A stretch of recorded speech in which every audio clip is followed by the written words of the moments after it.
Dear student, इस समय हम आपको पढ़ाने जा रहे हैं बुल के खाई भट्टे, जो सिविल इंजीनियरिंग का सब्जेक्ट है। एक बेसिक सिविल इंजीनियरिंग सब्जेक्ट है जो इलेक्ट्रिकल और मैकेनिकल इंजीनियरिंग सेकेंड सेमेस्टर के स्टूडेंटों को पढ़ाया जाता है।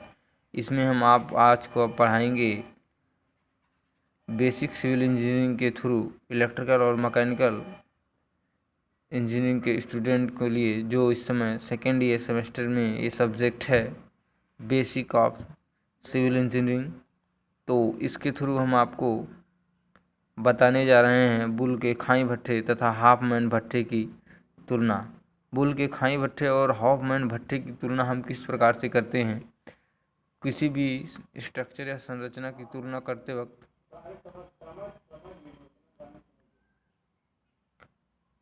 तुलना करते हुए हम उसकी संरचना, उसके आकार, उसके प्रकार, ईंधन की लागत, उसकी प्रारंभिक लागत, बनाने की तुलना, ईंट को किस प्रकार सुखाया जाता है, ईंट की गुणता क्या होती है,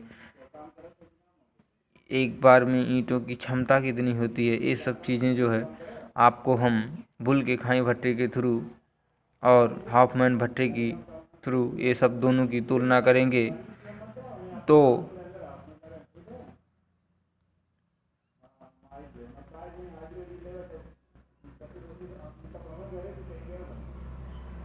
हम ये बात करते हैं संरचना। पहले बुल के खाई भट्टे में हम बात करते हैं संरचना की। तो देखिए लिखा है यह गोलाकार एवं अंडाकार होता है। यह ऊपर की ओर क्या होता है, खुला रहता है। तो देखिए भट्टे की जिसमें ईंटों को बिछाया जाता है, जैसे मान लीजिए ये खाई भट्टा है, भट्टे का ये तो चिमनी हो गई, लेकिन ये भट्टा जो है इस तरह से बनता है। तो ये भट्टा या तो पूरा गोल बना दिया जाता है या तो क्या बनाया जाता है, अंडाकार बनाया जाता है, मतलब थोड़ा अंडे के आकार का होता है। और ये भट्टा क्या होता है, ऊपर की तरफ खुला रहता है। जैसे आप आजकल जनरली भट्टे देखे हैं जो ईंट यहाँ से ईंधन को झोंका जाता है, इसके ऊपर जो है बंद कर दिया जाता है। किसी भी प्रकार से ऊपर का कोई भी सतह जो है खाली नहीं रहती है।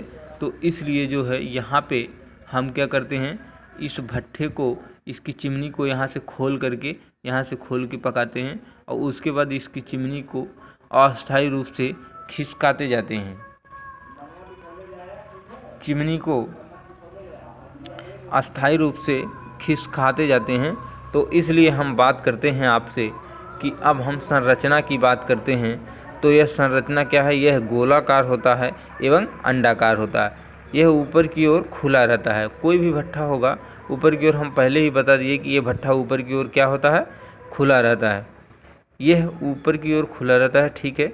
इसकी चिमनी अस्थायी होती है। इसकी चिमनी अस्थायी इसलिए होती है, हम जो आपको बताए हैं, इसकी चिमनी अस्थायी होती है इसलिए क्योंकि जिस प्रकार से हम ईंधन झुकाई करते जाते हैं, जिस प्रकार से ईंट भट्टे में पकती जाती है, उस प्रकार से ही जिस प्रकार से आग आगे आगे बढ़ती है, हम भट्टे को क्या करते हैं, आगे आगे सरकाते रहते हैं और चिमनी को भी खिसकाते रहते हैं। इस तरह से ये हमारा जो है चिमनी है, इसको हम क्या कहते हैं, अस्थायी जो है कहते हैं। लेकिन ये अब देखिए हमारा जो हॉफमैन भट्टा होता है, यह क्या होता है, गोलाकार होता है। इस भट्टे की पूरी जो सर्किल होती है, जिस ईंट पकाने की एरिया होती है, ये क्या होता है, गोलाकार होता है। इसकी चिमनी अस्थायी होती है। इसकी चिमनी को हम कभी भी, इसकी चिमनी जो है हम कभी भी इसको जो है, इस भट्टे को, इसकी चिमनी अस्थायी होती है। इस भट्टे की चिमनी को कभी भी हम एक जगह से दूसरे जगह खिसकाते नहीं हैं। इसकी चिमनी अस्थायी रहती है। अब हम आ जाते हैं प्रारंभिक लागत में। जो हमारा किसी भी स्ट्रक्चर को बनाने में जो हमारा धन लगता है, रुपया लगता है, पैसा लगता है, उसको हम बनाते हैं। बनाते वक्त जो है कितना पैसा लगता है, कितने रुपए की लागत आती है, इसकी प्रारंभिक लागत की बात करते हैं। तो बुल के खाई भट्टे को जो बनाने की प्रारंभिक लागत है, वो इस भट्टे की प्रारंभिक लागत क्या होती है, बहुत ही जनरली तौर से बहुत ही कम होती है। तो इस भट्ठे की जो प्रारंभिक लागत है वो क्या होती है, कम होती है। यानी इस भट्ठे को बनाने में बहुत अधिक धन का खर्च नहीं करना पड़ता है। अब आइए हम प्रारंभिक लागत हॉफमैन भट्ठे के लिए बात करते हैं।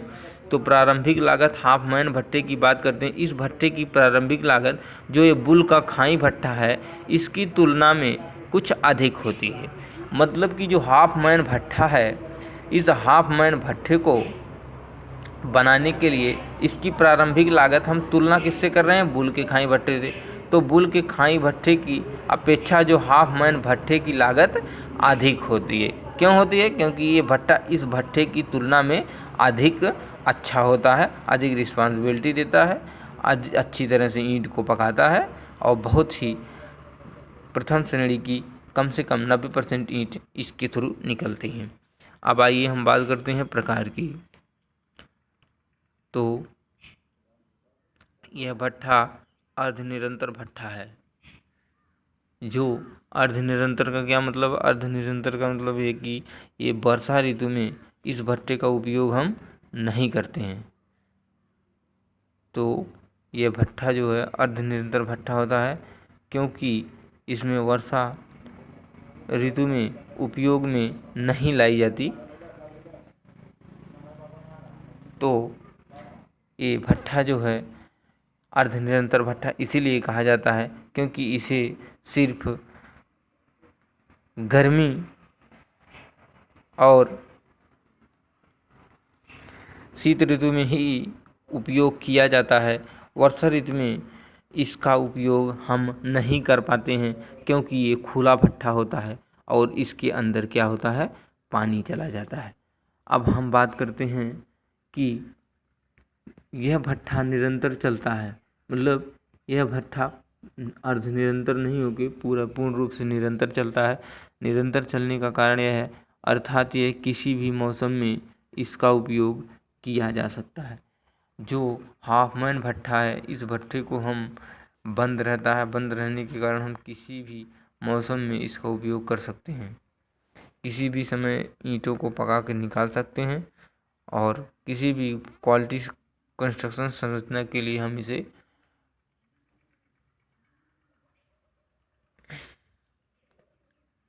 उसके बाद हम बात करते हैं कि जो बुल का खाई भट्ठा है इसके ईंधन व्यय के बारे में। भट्ठा जब चलता है तो उसका ईंधन लगता है।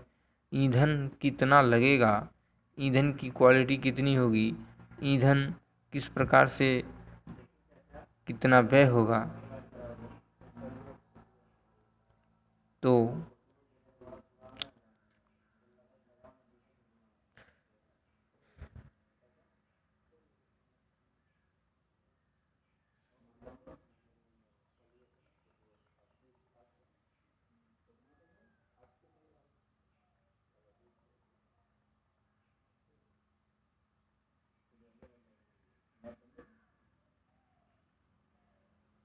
ईंधन व्यय की बात करते हैं और इसकी ईंधन व्यय की बात करते हैं।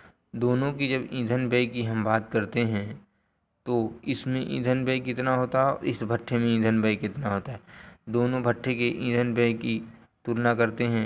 ये भट्ठा अच्छा होता है इसके अकॉर्डिंग, इसलिए इसमें ईंधन कुछ अधिक लगेगा और इसमें ईंधन व्यय ज़्यादा लगेगा क्योंकि बुल के खाई भट्ठा इस भट्ठे की अकॉर्डिंग अच्छा होता है। अच्छा होने की तुलना में ये भट्ठा जो है अच्छी प्रकार से परमार्जित करता है, इसलिए इस भट्ठे को बुल के खाई भट्ठे की तुलना में अधिक ईंधन व्यय करना पड़ता है। तो आइए हम बात करते हैं ईंधन व्यय के बारे में। इसकी ईंधन व्यय अधिक होता है। ईंधन व्यय इसलिए अधिक होता है क्योंकि इसमें वायु भी घुस जाती है, क्योंकि ये खुला होता है इसलिए इसकी ईंधन व्यय अधिक होती है। क्योंकि इसके गैस निकास, देखिए बता रहे हैं ना, इसकी ईंधन व्यय अधिक होती है। अधिक ईंधन व्यय इसका अधिक क्यों होता है? क्योंकि इसके गैस निकास सीवर नियंत्रण कम होता है, यानी इसके गैस निकास में सीवर नियंत्रण कम होता है, यानी इसमें वायु जो है वायु पर किसी भी प्रकार से नियंत्रण नहीं होता और ये भट्ठा जो है किसी भी परिस्थिति में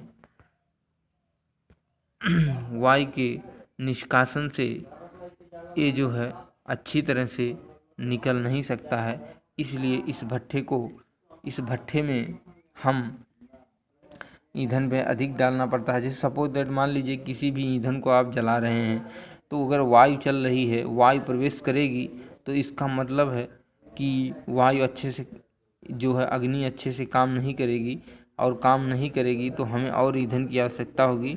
इसलिए इसमें वायु प्रवेश करती रहती है, क्योंकि खुला रहता है, इसलिए इसमें ईंधन व्यय अधिक मात्रा में देना पड़ता है। और देखिए इस भट्ठे में ईंधन व्यय कम होता है। इस भट्ठे में ईंधन व्यय इसलिए कम होता है क्योंकि इस भट्ठे में जब भी आप करेंगे ये भट्ठा पूरा बंद रहेगा, इसमें वायु प्रवेश नहीं कर पाएगी। वायु प्रवेश नहीं करती है तो इसलिए जो है ये भट्ठा जो है आसानी से हम इसको इस्तेमाल कर सकते हैं और ईंधन व्यय की कम मात्रा लगती है, क्योंकि इस भट्ठे में गैस अच्छे से पास हो जाता है। मतलब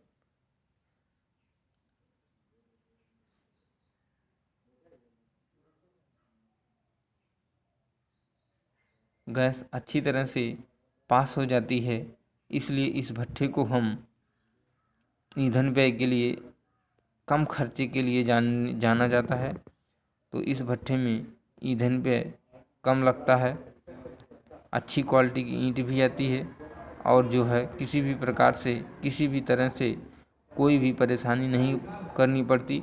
और ये भट्ठा जो है हमारी उच्चतम लागत के लिए जाना जाता है और अच्छी ईंट और कम ईंधन व्यय खर्चे के लिए जाना जाता है। अब हम बात करते हैं ईंटों को सुखाना और पकाना। ईंटों को सुखाने के लिए हम पहले ही बता चुके हैं, जब सूर्य की रोशनी में ईंट वह आयताकार भाग है जिसे सूर्य की रोशनी में सुखाया जाता है, तो क्या होती है, ईंट होती है। ईंट को सुखाने के लिए अधिक स्थान की आवश्यकता पड़ती है। मतलब जो पाथी हुई ईंट है, उस पाथी हुई ईंट को हम जब सुखाते हैं, उस पाथी हुई ईंट को सुखाने के लिए हम दूरी स्थान पे इस भट्ठे को यहाँ से मान लीजिए यहाँ पे लगा दिए, हम यहाँ लगाए, फिर ईंट, फिर यहाँ जगह लगा दिए, फिर इसको जगह स्थान छोड़ेंगे, फिर यहाँ चट्टे लगाएंगे, फिर यहाँ चट्टे लगाएंगे, फिर यहाँ लगाएंगे, फिर यहाँ पे चट्टे यहाँ लगाएंगे, फिर जब दूसरे राउंड में चट्टे बिछाएंगे तो यहाँ लगाएंगे, फिर यहाँ लगाएंगे। मतलब इन दोनों चट्टों के बीच जो है स्पेस काफ़ी अधिक होता है, और स्पेस काफ़ी अधिक रहने के कारण कम ईंटों को यहाँ पे लगाया जाता है भट्ठे में। इसलिए ये जो है हॉफमैन भट्ठा जो है इस कंडीशन की क्वालिटी नहीं बनाता। तो बेसिक सिविल इंजीनियरिंग के थ्रू फर्स्ट सेमेस्टर के लिए हम यही चीज़ करते हैं। तो यहाँ पे हम ईंटों को सुखाने के लिए अधिक स्थान की आवश्यकता पड़ती है, जिससे ईंटों को कम मात्रा में भट्ठे में डाला जाता है।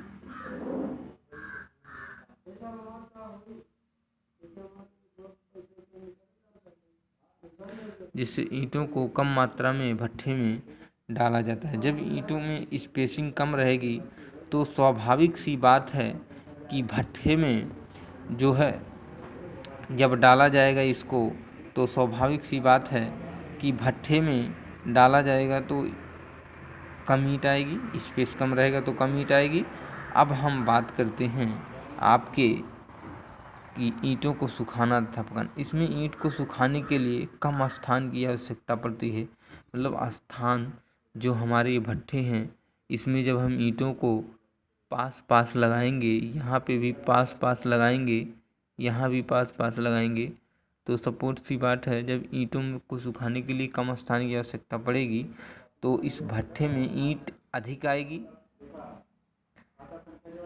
तो जब भट्ठे में ईंट अधिक आएगी तो सिंपल सी बात है, स्वाभाविक बात है कि जब भट्ठे में ईंट अधिक आएगी तो इसमें ईंटों की आवश्यकता कम पड़ेगी, यानी जगह कम पड़ेगी।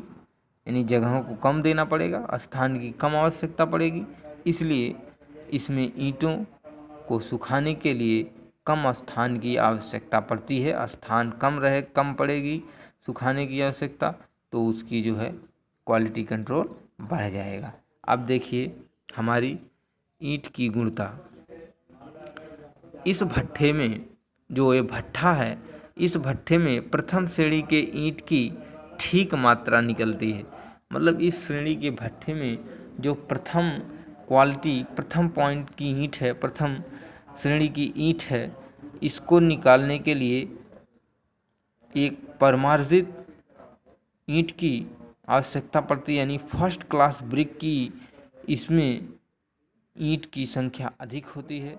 और देखिए जो ईंट की गुणवत्ता, इसमें इस भट्ठे में प्रथम श्रेणी ईंट की मात्रा बुल के खाई भट्ठे से अधिक होती है। मैं कहा ना कि हॉफमैन भट्टा इस भट्ठे की तुलना में और बहुत ही अधिक है, इसलिए इस भट्ठे में प्रथम श्रेणी ईंट की मात्रा